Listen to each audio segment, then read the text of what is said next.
Осы суреттерді көріп тұрсыздар ма? Гүл типтес. Кейбіреулерін тіпті Катар елінен алдырған екен. Әрқайсысын әртүрлі елдерден әкелген екен. Және мына тесіктер жел өтіп кету үшін, былайша айтқанда, кондиционер ғой. Кондиционер ретінде қолданған екен. Шыққанда шыққан шығып кетесіздер.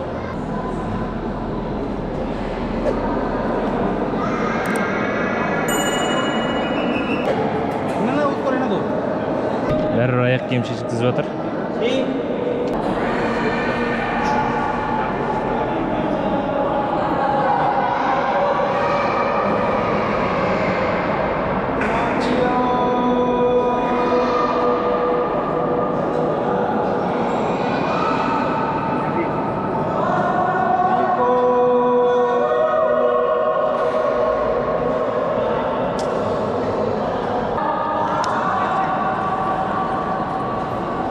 Осы кесененің ішінде Шахжаханның әйелі жатыр.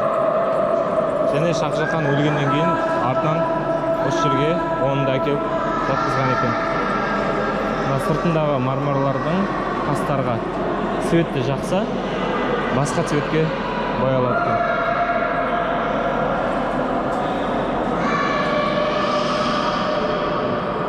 Тадж-Махалдың іші осы. Осылай ақша жасап жатырған кезде жайлап видео түсіріп алуға болады екен. Соткіме де түсіріп алдым, және камераға да түсіріп алдым.